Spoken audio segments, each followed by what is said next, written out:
नमस्कार दोस्तों, मैं आपका होस्ट लोकेंद्र कुमार और स्वागत करता हूं आपका basic science series YouTube channel में। आप जानते हैं कि इस चैनल में हम ऐसी बातें डिस्कस करते हैं जो हमारे स्टूडेंट लाइफ के लिए इम्पॉर्टेंट होती हैं। हम फेलोशिप्स के बारे में डिस्कस करते हैं। तो आज का जो वीडियो आपके लिए लेके आया हूँ दोस्तों, मैं इसमें हम डिस्कस करेंगे M.K. भान यंग रिसर्च फेलोशिप के बारे में। ये फेलोशिप क्या है, इसके क्या क्या कंपोनेंट्स हैं, किस तरह से आप अप्लाई कर सकते हैं और इसकी एलिजिबिलिटी क्या रहती है, वो सारी बातें हम डिस्कस करेंगे।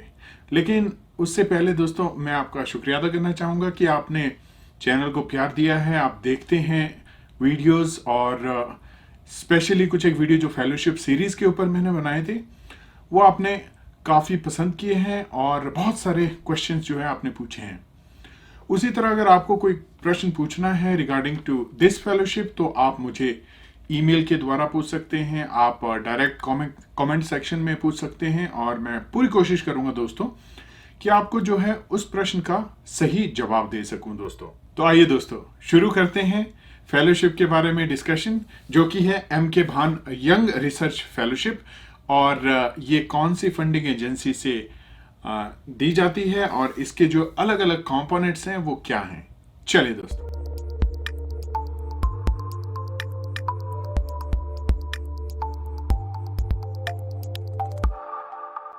इस फेलोशिप में सबसे पहला पॉइंट जो मैं आपके साथ डिस्कस करने वाला हूं वो है एम।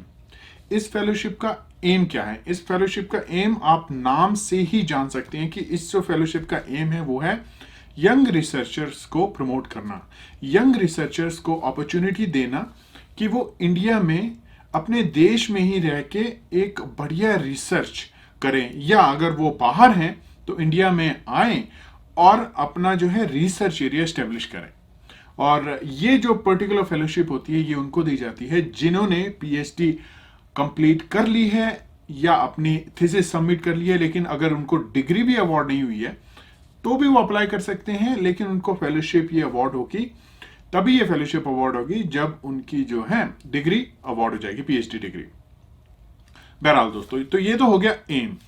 एम में क्या रहेगा कि जो यंग रिसर्चर्स हैं, जो ब्रिलियंट रिसर्चर्स हैं, जो टैलेंटेड रिसर्चर्स हैं, उनको ये opportunity department of biotechnology government of India दे रही है कि वो इंडिया आए और अपनी चॉइस का एक रिसर्च इंस्टीट्यूट ढूंढे, उसमें मेंटर ढूंढे और वहां पे अपनी रिसर्च कंटिन्यू करें। और बहुत सारी चीजें जो हैं इसमें दी जाती हैं इस पर्टिकुलर फेलोशिप में। इसके बारे में बताऊंगा मैं कि इसमें सैलरी कितनी होती है और इसमें कंटीजेंसी कितनी दी जाती है। तो चलिए दोस्तों, अब दूसरा कंपोनेंट डिस्कस करते हैं जो कि है एलिजिबिलिटी। एलिजिबिलिटी जैसे कि मैं आपको ऑलरेडी बता चुका हूं कि यंग रिसर्चर्स के लिए है ये, इसलिए उसकी जो एज लिमिट है वो रखी गई है 35 ईयर्स। जो अपर एज लिमिट है वो 35 ईयर्स है। और जो कैंडिडेट है वो होना चाहिए लाइफ साइंसेस में पीएचडी किए हुआ या बायोटेक्नोलॉजी में या उससे रिलेटेड जो अलग अलग जो एरियाज होते हैं, बहुत सारे एरियाज होते हैं, उसमें अगर कैंडिडेट ने पीएचडी की हुई है तो उसको एक एलिजिबल कैंडिडेट माना जाएगा दोस्तों। यहाँ पे अब आप पूछेंगे कि वो कौन कौन से सब्जेक्ट्स हैं। बेसिकली जिसमें भी बायोटेक्नोलॉजी का कोई भी कंपोनेंट इन्वॉल्व हो रहा है वो सब्जेक्ट जो है इसमें एलिजिबल हो जाते हैं। अब दूसरा जो पॉइंट है कि जो कैंडिडेट है उसका एक ट्रैक रिकॉर्ड होना चाहिए, पब्लिकेशंस जो उसकी होनी चाहिए वो बहुत अच्छी होनी चाहिए, पीयर रिव्यूड जर्नल्स में पब्लिकेशन होनी चाहिए, हाई इंपैक्ट फैक्टर जर्नल्स में पब्लिकेशन होनी चाहिए, अच्छे जर्नल्स में पब्लिकेशन हुई होनी चाहिए। तो अगर उसका ट्रैक रिकॉर्ड जो है वो अच्छा है तो उसके जो चांसेस है वो बढ़ जाते हैं। अब उसके बाद एक इंपॉर्टेंट पॉइंट जो मैं पहले भी डिस्कस कर चुका हूं वो ये है कि अगर कैंडिडेट ने पीएचडी सबमिट भी कर दी है तो भी वो अप्लाई कर सकता है अगर उसका वाइवा कंप्लीट नहीं हुआ है तो, क्योंकि इसकी जो एक डेडलाइन रहती है, अगर उससे पहले जो कैंडिडेट अप्लाई करना चाहता है और उसका इंटरव्यू, वाइवा इंटरव्यू बाद में है तो भी वो अप्लाई कर सकता है। हालांकि उसको अगर सिलेक्शन, उसकी जो सिलेक्शन हो जाती है, उसको ये पर्टिकुलर फेलोशिप मिल जाती है, वो एक्टिवेशन उस फेलोशिप की होगी जब उसको जो पीएचडी अवार्ड की जाएगी उसके बाद। यहां पे क्या है, एक जो यूनिवर्सिटी या एक रिसर्च इंस्टीट्यूट इंडिया में जो इस तरह का होना चाहिए जो उस कैंडिडेट को होस्ट करने के लिए रेडी हो, और एक मेंटोर होना चाहिए जो उस पर्टिकुलर कैंडिडेट को मॉनिटर करे, उसको सुपरवाइज करे, उसको उसके प्रोजेक्ट में जो भी वो करना चाहता है या करना चाहती है उसमें वो पर्टिकुलर मेंटर उसकी हेल्प करे। तो ये दो क्राइटेरिया इंपॉर्टेंट है कि उसमें एक होस्ट इंस्टीट्यूट होना चाहिए। और होस्ट इंस्टीट्यूट की क्या रिक्वायरमेंट है, जो भी डीबीटी से एसोसिएटेड इंस्टीट्यूट्स होते हैं, आप लिस्ट चेक कर सकते हैं इंटरनेट में, आपको आराम से मिल जाएगी।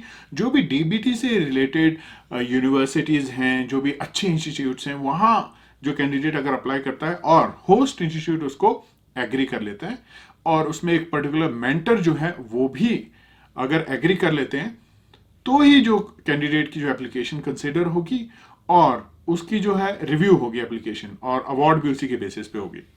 तो ये एक इंपॉर्टेंट पॉइंट है कि होस्ट इंस्टीट्यूट या होस्ट यूनिवर्सिटी जो भी है, as per the DBT rules, ये पर्टिकुलर कॉम्पोनेंट होना बहुत जरूरी है। इसीलिए एक तरह से अगर इसको कहा जाए तो ये पोस्ट डॉक्टरल फेलोशिप ही है, जिसमें आपके पास एक मेंटर भी है, एक होस्ट इंस्टीट्यूट भी है, लेकिन फंडिंग आपकी डायरेक्ट डीबीटी से आ रही है। तो पोस्ट डॉक्टर फेलोशिप में क्या होता है कि जब आप अप्लाई करते हैं, किसी एक पर्टिकुलर रिसर्चर के पास क्या होता है कि प्रोजेक्ट होता है, एक पर्टिकुलर सुपरवाइजर के पास प्रोजेक्ट होता है, उसमें आपकी फंडिंग जो होती है वो सेट होती है कुछ पर्टिकुलर टाइम पीरियड के लिए।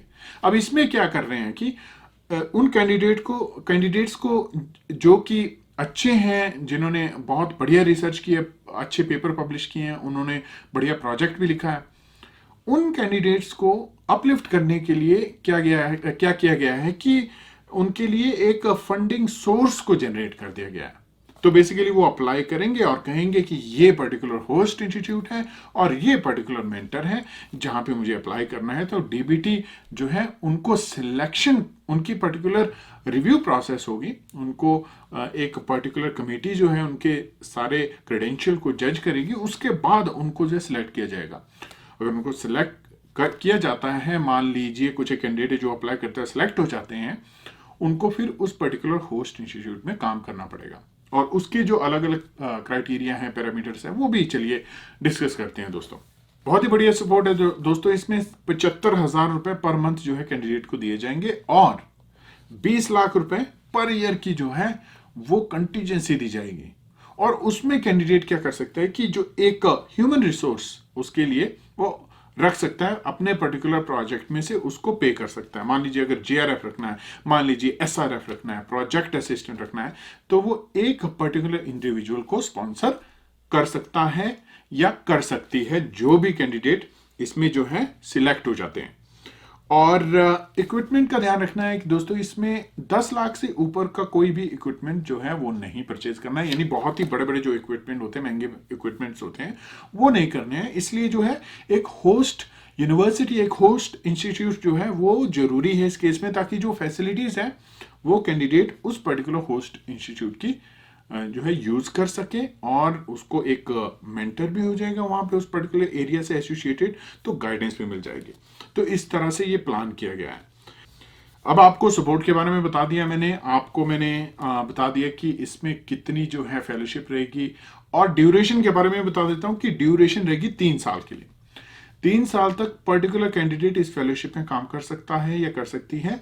उसके बाद अगर एक्सटेंड करना है 2 साल के लिए एक्सटेंड भी हो सकती है, लेकिन एक फ्रेश अप्रेजल देना होगा, एक फ्रेश तरह से अप्लाई करना होगा, फिर से रिकंसिडरेशन होगी उस पर्टिकुलर कैंडिडेट की, तो जाके रिव्यू होगी। तो बेसिकली 3 साल के अंदर अंदर उस कैंडिडेट को अपने आप को एस्टेब्लिश करके एक परमानेंट पोजीशन ले लेनी। तो दोस्तों ये तो बात होगी सपोर्ट की। और इसके बाद अगर बात करें हम अप्लाई किस तरह करना है, एप्लीकेशन की बात कर लेते हैं। तो जो डीबीटी की वेबसाइट पे आप जाएंगे, आपको पूरी डिटेल इंफॉर्मेशन दी होगी कि ये परफॉर्मा इस तरह से आपने अप्लाई करना है, ये ऐसे मेंटर होना चाहिए, आपके एरिया से होना चाहिए, और ये डॉक्यूमेंट चाहिए। जब आप ये देख लेंगे, सारा कुछ डॉक्यूमेंट्स आपके पास ऑब्वियसली होंगे ही होंगे, क्योंकि आपको ये सारी चीज़ें प्रूव करनी है। डेट ऑफ बर्थ के डॉक्यूमेंट्स आपको देने हैं, और भी बहुत सारे डॉक्यूमेंट्स, आपकी एकेडमिक क्वालिफिकेशन से रिलेटेड डॉक्यूमेंट्स आपको सबमिट करने हैं। तो बहरहाल वो तो आपको उस चीज़ में तो अब आपको प्रैक्टिस हो जानी चाहिए। पीएचडी के बाद आपको बहुत बार अप्लाई करना पड़ता है। तो मैं तो ये सजेस्ट करता हूँ कि आप एक फोल्डर बना के रखिए जहाँ पे ये सारी इंफॉर्मेशन आप अच्छे से स्टोर करके रखिए, बहुत ज़रूरत पड़ने वाली है दोस्तों। तो इसमें एप्लीकेशन का ये रहेगा कि आप उस पर्टिकुलर परफॉर्मर के अकॉर्डिंग अप्लाई करेंगे, और जब आपकी एप्लीकेशन सबमिट हो जाएगी तो वो एप्लीकेशन जाएगी एक particular national level expert committee के पास। इसमें जो रिसर्चर्स होंगे वो होंगे टॉप लेवल रिसर्चर्स होंगे इंडिया के, जो आपके एप्लीकेशन को रिव्यू करेंगे। और आप मेरी बात मानिए, उनका जो एक्सपीरियंस होता है वो इतना हो गया होता है कि उनको छोटी छोटी चीजें जो है इतनी केयरफुली और आसानी से पकड़ लेते हैं वो लोग। इसलिए आपने जो अपनी एप्लीकेशन में गलती नहीं करनी है, ध्यान रखना है कि आपकी एप्लीकेशन में एरर्स जो हैं वो कम से कम हो। तो वो नेशनल लेवल जो कमेटी होगी वो आपकी एप्लीकेशन चेक करेगी, उसके बेसिस के ऊपर, उसकी रिकमेंडेशन के ऊपर आपकी सिलेक्शन होगी, और आपको जो है उनकी रिजल्ट्स की नोटिफिकेशन आ जाएगी। तब आप चेक करेंगे कि किस किस का सिलेक्शन हुआ है, किस किस का सिलेक्शन नहीं हुआ है।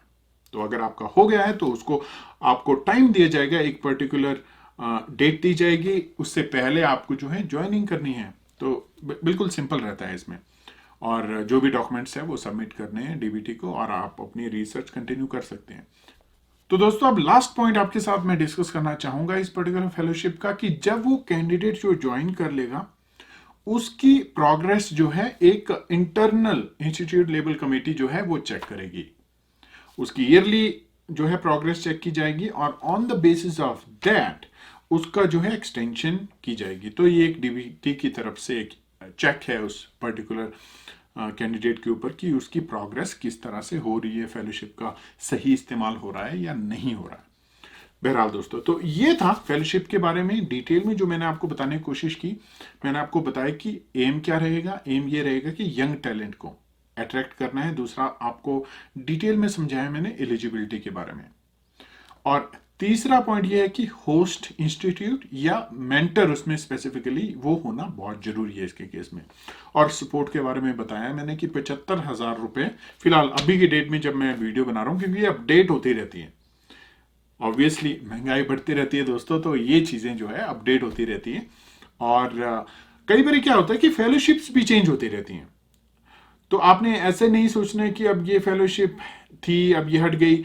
तो कई बार जो होता है गवर्नमेंट नई फेलोशिप लेके आती है on the basis of the policies, कि गवर्नमेंट की क्या पॉलिसीज हैं उसके बेसिस के ऊपर नई फेलोशिप आ जाती हैं, नई फेलोशिप्स आ जाती हैं। तो आपने जो है अपने आप को अवेयर रखना है, ध्यान रखना है। इन पर्टिकुलर फेलोशिप्स की जो नोटिफिकेशंस हैं वो आपको उनकी वेबसाइट्स पे मिल जाएंगी। इसलिए अगर आप कॉन्स्टेंटली विजिट करते रहेंगे तो आपको पता लग जाएगा कि कौन सी फेलोशिप जो है इस पर्टिकुलर एरिया में मुझे मिल सकती है। और बहुत सारी वेबसाइट्स हैं जो ये इंफॉर्मेशन प्रोवाइड करती हैं, बहुत सारे यूट्यूब चैनल्स हैं। उसमें एक चैनल तो मेरा ही है जहां पे मैं आपको इस तरह की बातें बताता हूं। साथ में मैं आपको अपना एक्सपीरियंस भी बताता हूं, जैसे कि इंस्पायर फेलोशिप के बारे में हमने डिटेल में डिस्कशन किया, और जो जो आपने कमेंट दिए थे वो बहुत ही बढ़िया कमेंट थे दोस्तों। तो मैं चाहता हूं कि इस पर्टिकुलर फेलोशिप के लिए भी आप कमेंट दें और मुझे बताएं अगर आपने अप्लाई किया है तो आपका एक्सपीरियंस कैसा रहा। अगर आपकी सिलेक्शन हो जाती है तो आप अपना जो है रिसर्च का जो टाइम है उसको भी शेयर कर सकते हैं दोस्तों हमारे साथ। इससे बढ़िया बात क्या होगी। तो बेसिकली लॉजिक यूट्यूब चैनल बनाने का यही है कि आपका जो है इंटरेक्शन मेरे साथ हो सके और इस तरह की बातें भी हम डिस्कस कर सके जो पर्टिकुलर सब्जेक्ट मैटर से हटके हैं, जो कि बहुत जरूरी होती हैं ओवरऑल ग्रोथ के लिए, एक पर्टिकुलर रिसर्चर के लिए। तो उम्मीद है दोस्तों आज के वीडियो से आपको सही इंफॉर्मेशन मिली होगी, अवेयरनेस आपको मिली होगी कि ये पर्टिकुलर पोस्ट डॉक्टरल फेलोशिप जो है ये इंपॉर्टेंट है मेरे लिए और मुझे इसके लिए अप्लाई जरूर करना चाहिए। तो अगर आप इस साल नहीं कर पाते हैं किस कारण की वजह से, किसी कारण की वजह से छूट जाती है, तो अगली साल आप अप्लाई कीजिए, उसके अगली साल आप अप्लाई कर सकते हैं। लेकिन आपको एज लिमिट का जो क्राइटेरिया है वो आपने ध्यान में रखना। और दूसरा, होस्ट इंस्टीट्यूट को मनाना जो है एक बहुत बड़ा चैलेंज होता है दोस्तों। तो इसलिए आपने मल्टीपल होस्ट इंस्टीट्यूट को जो है अपना लेटर लिखना है और देखना है कि आपको कहां से रिप्लाई आता है।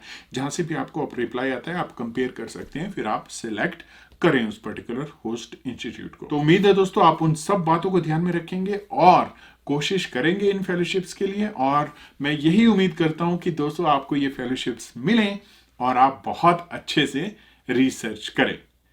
तो उम्मीद है दोस्तों आपको वीडियो अच्छा लगा होगा। अगर लगा है तो सब्सक्राइब जरूर करें, क्योंकि आपकी सपोर्ट की दोस्तों बहुत जरूरत है चैनल को। और उम्मीद करता हूं कि आप बने रहेंगे चैनल के साथ और मुझे सपोर्ट करते रहेंगे। नमस्कार दोस्तों।